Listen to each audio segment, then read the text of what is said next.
주여, 우리의 눈을 열어 주의 말씀에서 놀라운 것을 보게 하옵소서. 아멘. 인간의 모든 제도를 주를 위하여 순종하되 혹은 위에 있는 왕이나 혹은 그가 악행하는 자를 징벌하고 선행하는 자를 포상하기 위하여 보낸 총독에게 하라. 곧 선행으로 어리석은 사람들의 무식한 말을 막으시는 것이라. 너희는 자유가 있으나 그 자유로 악을 가리는 데 쓰지 말고 오직 하나님의 종과 같이 하라. 뭇 사람을 공경하며 형제를 사랑하며 하나님을 두려워하며 왕을 존대하라. 사환들아, 범사에 두려워함으로 주인들에게 순종하되 선하고 관용하는 자들에게만 아니라 또한 까다로운 자들에게도 그리하라. 부당하게 고난을 받아도 하나님을 생각함으로 슬픔을 참으면 이는 아름다우나 죄가 있어 매를 맞고 참으면 무슨 칭찬이 있으리요. 그러나 선을 행함으로 고난을 받고 참으면 이는 하나님 앞에 아름다우니라. 이를 위하여 너희가 부르심을 받았으니 그리스도도 너희를 위하여 고난을 받으사 너희에게 본을 끼쳐 그 자취를 따라오게 하려 하셨느니라. 그는 죄를 범하지 아니하시고 그 입에 거짓도 없으시며 욕을 당하시되 맞대어 욕하지 아니하시고 고난을 당하시되 위협하지 아니하시고 오직 공의로 심판하시는 이에게 부탁하시며 친히 나무에 달려 그 몸으로 우리 죄를 담당하셨으니 이는 우리로 죄에 대하여 죽고 의에 대하여 살게 하려 하십니다. 그가 채찍에 맞음으로 너희는 나음을 얻었나니 너희가 전에는 양과 같이 길을 잃었더니 이제는 너희 영혼의 목자와 감독 되신 이에게 돌아왔느니라. 아내들아, 이와 같이 자기 남편에게 순종하라.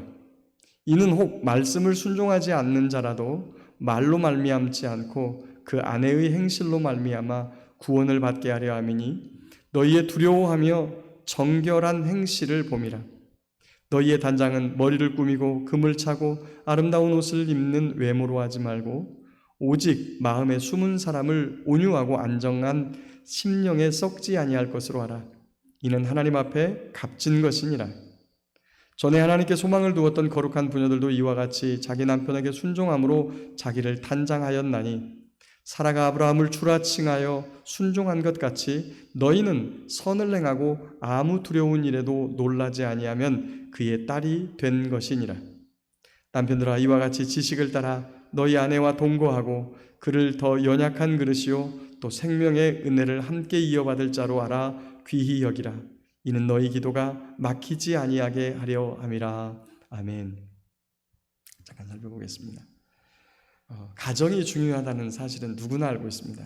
그런데 그 중요한 가정을 제대로 이루어가기 위해서 또 만들어가기 위해서 공부하거나 또 서로 노력하는 이런 부분에 대해서는 저희가 조금 더 깊이 좀 생각해 봐야 될 필요가 있습니다. 다 행복을 위해서 행복하고 싶어하고 또 행복한 가정을 이루려고 다 무진장 애를 쓰는데 무엇이 가정의 진정한 행복인지에 대해서 서로 이야기하지도 않고 그리고 그런 것들을 이루어 가려고 서로 대화하지도 않는 거죠. 오히려 열심히 살고 또 행복해지려고 한다고 하면서도 가족들과 떨어져 지내고 더 많은 시간 돈을 벌려고 하는 그러한 모습들을 바라보게 됩니다. 그러다가 가정들이 많이 깨어지게 되는데요. 그 가정에서의 가장 기초적인 법이 무엇일까? 기초적인 법, 그것은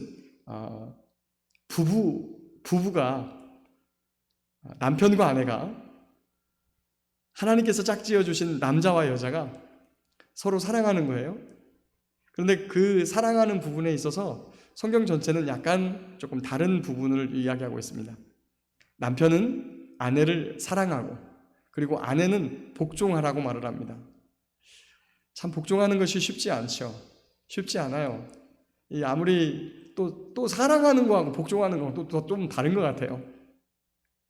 그런데 하나님께서 가정을 만드실 때 가정의 머리는 남편으로 이렇게 세워놓고 이 남자의 머리는 그리스도라고 이렇게 체계를 두셨습니다. 이것은 제가 남자기 때문에 하는 얘기가 아니라 성경이 우리에게 말씀하시는 거예요. 왜 그럴까? 그 안에서 하나님이 세워놓으신 거기 때문에 그래요. 하나님이 세워놓으신 것. 하나님이 남편을 세워놓고 하나님이 아내를 세워놨는데 이 창조의 질서 가운데 또는 죄의 범죄로 인해 가지고 가정의 행복이 깨어진 이런 상태 속에서 그런 부분에 대해서 하나님께서 조금 더 죄로부터 멀리하고 그리고 그 안에서 서로 하나님께서 우리에게 부탁하시는 것들을 이루어가기 위해서 질서를 두었는데 그것이 남편과 아내라고 하는. 그런데 이제 서로 자기 말을 들어달라고 그리고 서로 자기가 자기 마음대로 하고 싶어가지고 다스리려고 하는 이런 성향이 있죠. 그러다 보니까 가정 안에서 싸웁니다. 남편들에게는 오늘 주님께서 베드로를 통해서 이렇게 말씀합니다. 지식을 따라 너희 아내와 동거하고 그를 더 연약한 그릇이요 또 생명의 은혜를 함께 이어받을 자로 알아 귀히 여기라. 오늘도 이제 사모님하고 어제 사모님하고 차를 타고 가다가 어느 가수의 그 노래 한 곡을 들었습니다. 바램이라고 하는 노래를 들었는데요. 여러분도 잘 알 거예요. 근데 그 노래 맨 마지막 가사가 어떻게 되냐면 저 높은 곳에 함께 가야 할 사람 그게 누구예요? 오직 그대. 우리는 하나님의 나라를 부부가 함께 유업으로 받아요. 그렇기 때문에 만약에 그래서 이혼하면 안 되는 거예요. 이혼하면 누군가가 한 명 떨어지게 돼 있어요. 같이 가야 되는데 같이. 근데 중간에 혼인의 서약을 버리면 어떻게 될까요? 혼인의 서약을 버리고 간음하거나 아니면 학대를 하거나 이렇게 되면 어떻게 돼요? 여러분, 간음한 분하고 학대한 분은 하나님의 나라의 생명의 유업을 함께 못 받아요. 오늘 본문이 그걸 말하고 있어요. 생명의 은혜를 함께 이어받을 자예요. 부부는. 많은 분들이 다시 태어나면이라는 이야기를 합니다. 다시 태어나면. 아니에요. 우리는 다시 태어날 일은 없어요. 그런데 생명의 유업을 함께 받고 함께 가서 그 영원한 하나님의 나라에 가서 서로 사랑하며 또 기쁨으로 우리 주님과 함께 영생을 살아가는 거예요. 누가? 부부가. 그래서 서로 사랑해야 돼요. 정말 우리 모두가 이렇게 아름다운 부부관계가 유지되기를 간절히 바라고 소망합니다. 자, 또 하나 13절에 보니까 인간의 모든 제도를 주를 위하여 순종하되, 자, 인간의 모든 제도를 주를 위하여 순종하라. 쉽지 않죠. 쉽지 않은데 우리에게 자유를 주신 주님께서 이 세상을 어떻게 하냐면 하나님의 심판의 때까지 유지하고 보존하세요. 이게 노아 언약에 따라서 하나님께서 하시는 거거든요. 그래서 그 안에 국가라는 울타리, 민족이라는 울타리, 이런 부분들에 대해서 또 사회적인 어떤 법과 질서라고 하는 테두리 안에서 우리가 살아가도록 두었어요. 여러분, 지금 국가의 법이 많이 악법을 만들려고 하는 쪽으로 가고 있어요. 그러나 이 국가가 없는 것보다는 있는 게 훨씬 더 안전합니다. 저희에게. 저희 나라 그래도 정말 살기 좋은 나라죠. 안타까울 뿐이에요. 그런 법을 만드는 게 참 안타까울 뿐이에요.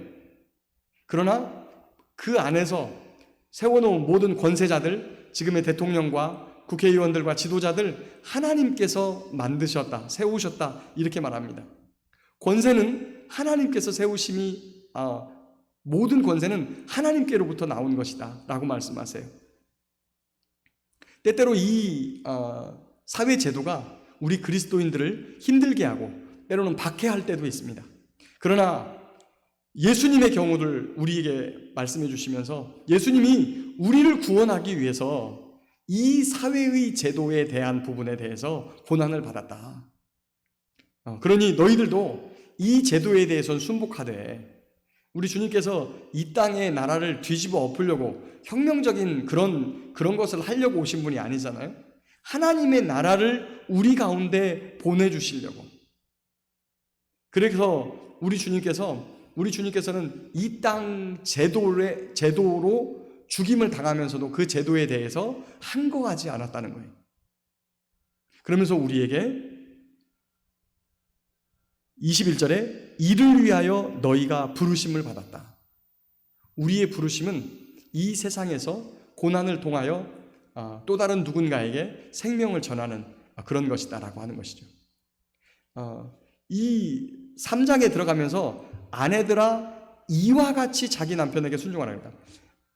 무슨 이야기냐면 앞에서 하나님께서 이 세상을 지금 보존하시고 그리고 이끌어 가시는 방식대로 권세자들을 세우고 거기에 순종하게 만드는 것처럼 가정 안에서도 남편에게 순종하라, 이런 뜻을 가지고 있죠. 말씀을 정리하겠습니다. 우리가 살아가는 동안 이 땅의 제도와 그리고 사회적인 어떤 범주 안에서 우리는 살아갑니다. 때때로 그것이 우리를 고통스럽게 하고 어렵게 하고 힘들게 하고 또 아프게 하고 심지어 우리의 목숨까지 빼앗아 갈 수 있습니다. 그럼에도 불구하고 하나님께서는 그 안에서 하나님께서 주신 권세를 따라 하는 것이고, 그 일을 통하여 그것 때문에 우리가 부르심을 받았다, 우리를 세웠다, 우리를 예수님 믿게 하시고 오늘 저와 여러분처럼 목사와 또 장로와 집사와 권사로 세우셨다라고 말씀하시는 거죠. 어디에 있든지, 가정 안에서든지 사회에서든지 하나님께서 만들어 놓으신 그 아름다운 기관들과 또 법과 질서 그리고 권세들에게 복종하고 또 순종하고 그 안에서 참된 일을 선행을 함으로 말미암아 그럼에도 불구하고 고난을 당할 때 그것이 바로 아름다운 것이고 하나님께서 받으실 만한 것이고, 그것을 통하여 또 다른 누군가를 구원하기 위해 왔다는 것이죠. 저희가 여러분 가정 안에서 박해가 있습니까? 아니면 여러분이 속한 공동체 안에서 박해가 있습니까? 우리 주님이 먼저 가신 그 길을 저와 여러분도 따라가는 것이라고 믿음으로 이 길을 기쁨으로 따라갈 수 있는, 그래서 맨 마지막에 우리 주님 앞에 나아가서 승리하는 저와 여러분들 되시기를 예수님의 이름으로 축복합니다.